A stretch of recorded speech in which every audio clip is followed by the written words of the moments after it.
Ah ouais. Il y a des moustiques en plus. J'ai décidé de partir au Maroc. Ma famille est là-bas en ce moment. Et puis, il y a un bon club qui s'appelle Flamme. Oui, comme en France. Du coup, on va faire un petit tour là-bas. Et on va voir comment ça va se passer. Allez. Bon, je viens d'appeler Flamme Maroc. Ils font des entraînements privés tout août.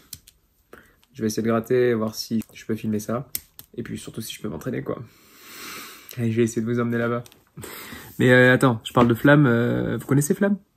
En 1978 que l'association du judo de l'Orge voit le jour. Après avoir eu différents noms et plusieurs clubs partenaires, c'est Flamme 91 qui est décidé. Accessoirement, c'est aussi le club de quelques têtes que vous connaissez comme Shirin Boukli, Kylian Ublouk ou Alexandre Edjir. Puis, en 2016, c'est au tour de Flamme Maroc.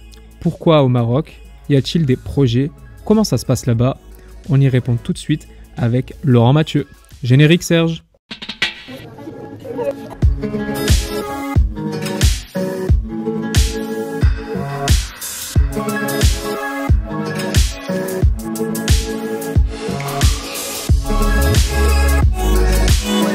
Eh bien, même en vacances vous m'accompagnez. Bon, cette fois-ci je vais aller à la rencontre de Laurent Mathieu. Mais c'est quoi Laurent Mathieu ? Ou plutôt, c'est qui ? Bah écoute, ça va bien, ça fait plaisir de te rencontrer et puis de parler de ton projet que je trouve intéressant de faire un tour de France, même si on est au Maroc, mais un tour de France des dojos. Et il y a plein de gens intéressants à aller rencontrer dans les clubs, dans les dojos, des dirigeants aussi. Et puis ça correspond à la démarche de la nouvelle équipe en place à la fédération qui souhaite se rapprocher des clubs. Et je pense que ça peut apporter pas mal de choses ton travail. Je m'appelle Laurent Mathieu, j'ai 51 ans, je suis judoka depuis 1976. Je suis 3e dan, je suis breveté d'État, on appelait ça comme ça à l'époque. J'enseigne depuis que j'ai mon brevet d'État, enfin non, même j'avais commencé un petit peu avant, donc j'ai eu mon brevet d'État en 1997.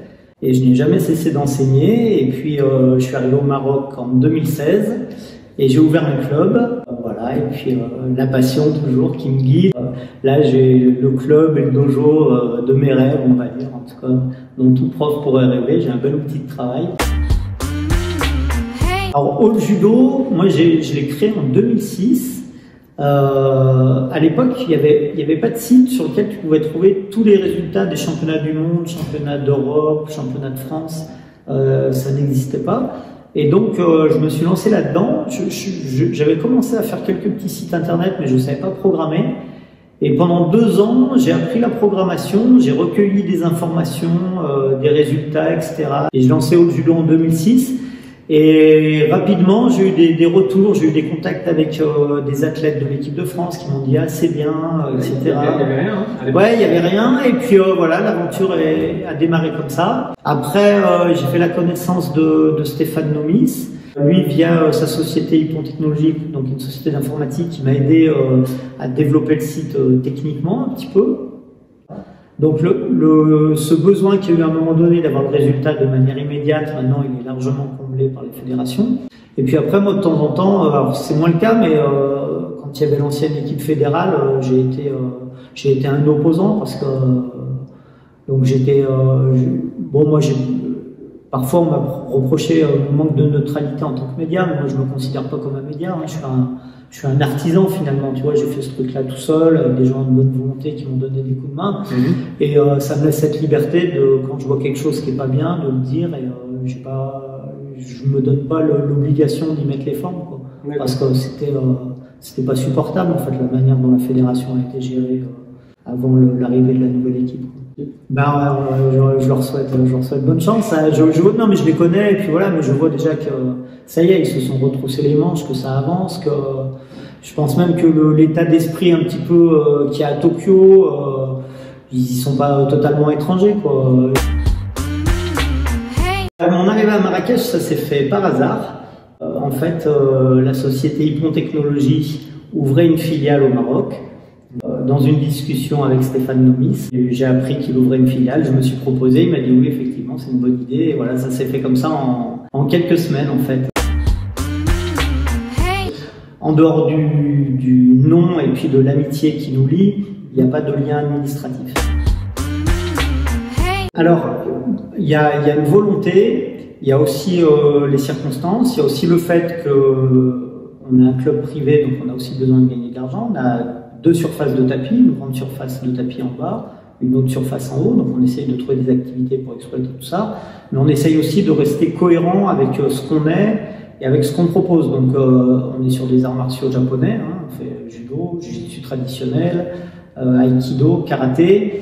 On a parfois essayé, on a eu d'autres activités, on a eu du kickboxing, on a eu du grappling, on a eu du jiu-jitsu brésilien, mais on s'est heurté à des petites différences au niveau de la mentalité et finalement on préfère rester sur les arts martiaux japonais. L'année dernière, on a également commencé les coachings individuels, donc c'est quelque chose sur lequel on souhaite s'améliorer et puis attirer de nouveaux adhérents. Nous, on est toujours en projet en fait, on est des passionnés, donc on essaye tout le temps d'améliorer. Puis donc là, on a une première salle à Marrakech dans un quartier qui s'appelle Shrefia, qui est un tout petit peu à l'extérieur, même si c'est pas complètement vrai. Ouais, c'est très proche du centre-ville. Et notre projet, c'est d'ouvrir un autre dojo dans le centre-ville. Et puis voilà. Et puis si ça marche, on essaiera d'exporter le modèle dans d'autres quartiers, dans d'autres villes du Maroc. C'est ce qu'on aimerait faire, mais avant ça, voilà, déjà essayons de bien faire le travail ici. Oui, alors je pense qu'il y a très peu de dojos dans le monde qui ont eu cette chance-là. Teddy Riner, il vient régulièrement au Maroc et quand il est à Marrakech, il nous a sollicité quelques fois pour pouvoir s'entraîner ici. Marie-Ève Gaillet qui est venue cet hiver. C'était très intéressant quand il y a eu Ilyas Iliadis parce que lui, il venait de se reconvertir en tant que coach. Et moi, ce que j'ai beaucoup aimé dans son discours, dans son attitude, dans tout, c'est que c'est quelqu'un de très rigoureux. Moi, j'allais le chercher le matin. On avait rendez-vous à 9h30. Il n'arrivait pas à 9h31. Voilà, enfin, tout était comme ça. Il avait un kimono propre. Ce genre de détails, pour moi, c'est très révélateur, en fait. À travers la pédagogie, on parle de méthode d'enseignement, effectivement. C'est comment j'arrive à enseigner tel geste, ou telle posture, ou telle réaction à un élève. Alors ça, c'est ok, c'est la manière dont on va enseigner. Après, pour moi, ce qui est très important aussi, c'est l'attitude qu'on a. Donc, quand je parle de pédagogie, je parle aussi beaucoup d'éducation. Moi, je me considère comme un professeur, pas du tout comme un entraîneur. Et dans la notion de professeur, je me considère comme un éducateur. C'est très, très, très important à mes yeux. Oui, bien sûr, pour moi, il y a une grande différence. Un prof, c'est également un éducateur. C'est quelqu'un qui est sur une vision à long terme. C'est quelqu'un aussi, peut-être, à un moment donné, qui est là pour t'aider à comprendre, à accepter la défaite, à t'en servir. Et je trouve que le coaching, on est plus dans quelque chose d'immédiat. Moi, je vois qu'il y a des jeunes judokas qui changent de club très jeunes. En minime, ils changent de club. En cadet, ils rechangent de club. Et voilà, je pense que le prof, il y a aussi un lien affectif qui est important. Un prof de judo, moi, mon prof de judo, il m'a marqué comme une figure un peu paternelle et comme quelqu'un qui a compté dans mon éducation. Mais ce qui m'intéresse, c'est d'accompagner et de se dire que à travers le judo, tu transformes un enfant physiquement et tu t'imprègnes son caractère et ses valeurs pour toute sa vie en fait. Donc tu te définirais plus comme un enseignant qu'un coach? Ah oui, carrément. Ouais. Okay. Moi, je me définis comme un professeur en fait. D'accord. Voilà. Mais le lien affectif, c'est pas un lien affectif fort parce qu'en fait, le judo de cette époque-là, en tout cas tel que moi je l'ai connu, le prof de judo en 1976, c'était une figure d'autorité qui avait son bambou. Et voilà, alors il était sympathique. Moi, je me rends compte que pour l'époque, il était très novateur dans sa manière d'enseigner le judo, parce qu'on faisait beaucoup de jeux, etc., que c'était pas le cas dans d'autres dojos. Il s'appelle Monsieur Tinet, c'était au Judo Club Croix-Roussien à Lyon. Voilà, puis après, toujours au sein du même club, j'ai eu un enseignant qui est connu qui s'appelle Pierre Blanc, qui était, c'est lui qui s'est occupé de l'école des cadres à Lyon. Voilà, je pense que c'est des gens qui avaient une vision du judo, pas uniquement liée aux résultats en compétition, et qui étaient aussi, en tout cas moi je les percevais comme ça, qui étaient des figures d'autorité. Et moi je vois au club, et notamment avec les nouvelles générations de parents qui savent pas dire non à leurs enfants, et qui sont contents que moi je sache faire ça, que je sache les punir quand ils le méritent, bien sûr, hein. Que je sache dire non, que je sache m'opposer, que je sache leur inculquer des règles, parce qu'on a tous besoin de ça. Et moi je le fais parce qu'en fait les enfants je les adore, je les adore. Alors je leur montre pas forcément tout le temps, mais je le fais pour ça. Alors moi je n'adapte pas ma pédagogie à un enfant, mais par contre tu es obligé d'essayer de comprendre comment fonctionne un enfant, surtout quand tu as des enfants difficiles. Ça arrive, on a tous connu ça en tant que prof, parfois tu en as un qui est perturbateur, qui ne sait pas s'intégrer dans le groupe.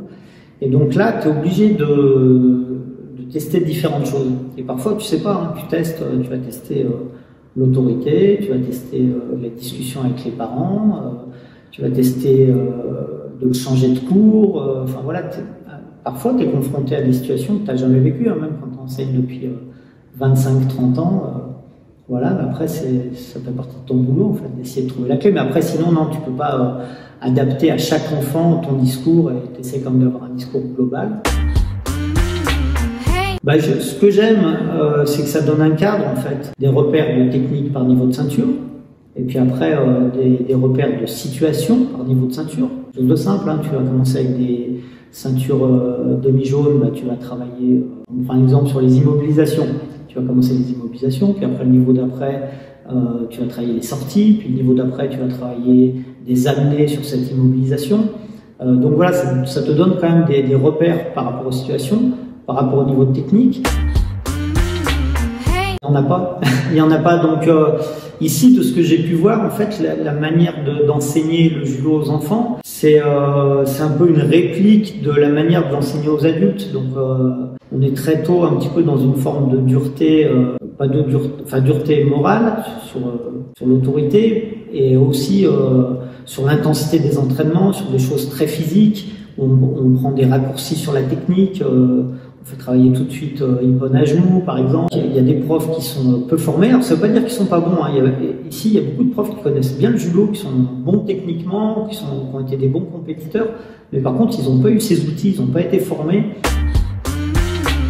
Alors déjà, il faut quand même tirer un immense coup de chapeau à l'équipe du Japon, parce que ce qu'ils ont fait, c'était quand même incroyable.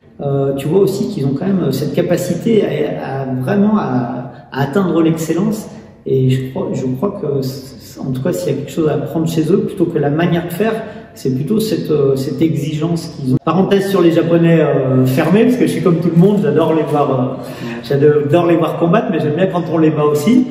Voilà, ben j'ai pris forcément énormément de plaisir quand j'ai vu la victoire de l'équipe de France par équipe.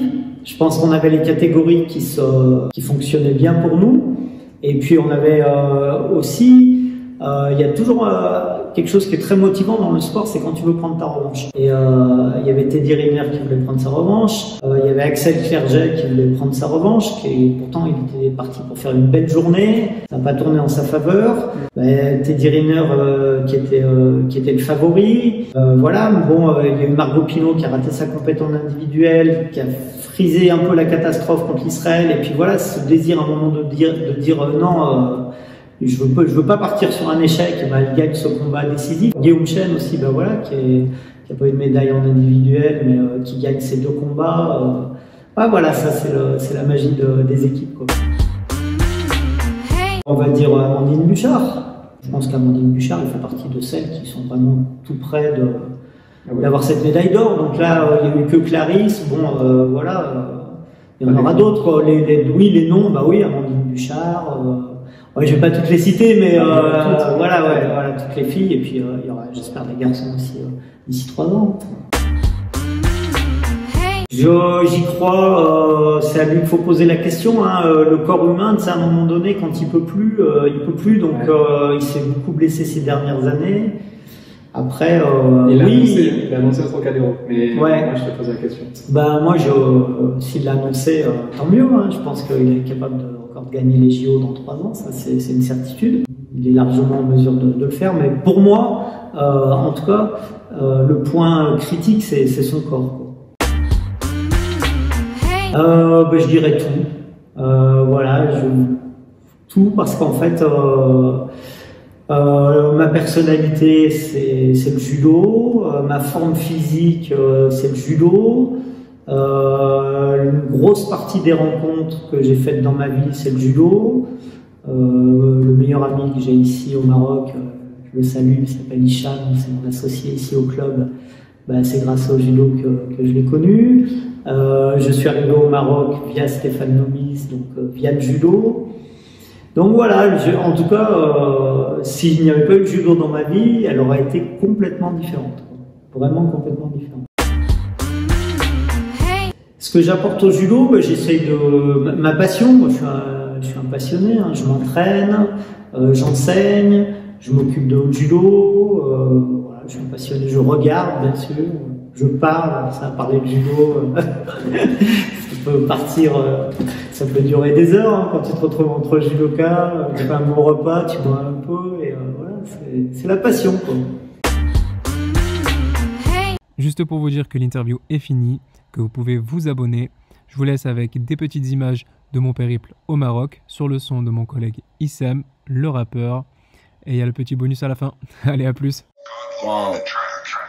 قلبي في النظام قلبي بيد وسط الدم عقلي هرب وعام ذاتي كالمها بالساعان كلشي صعيب فهاد العالم هاكا نصام زهري وقيلة شاد قلم صحة مظلمة السلام سد شد كلشي غادي شاطط واخا صح وقتي دايز ملدد أدب كيسر فلول مغدد مجند مجدد عقلي ملدد محدد العقبة خاص يكون كلشي مسوفلي مكفري كلشي مصوفي كلشي عقلو بحال عقل مسفري وين باكو Ouais. Dire bonjour. Il y a la grimace, ça va se voir. Non, ça fait même pas sens. Tu veux que je la ferme, ma fenêtre, là? Ce sera peut-être... On peut, ouais. Il n'y a pas de reflet. Hein, mais... Ok, je vais essayer d'être concis parce que quand je commence à parler judo...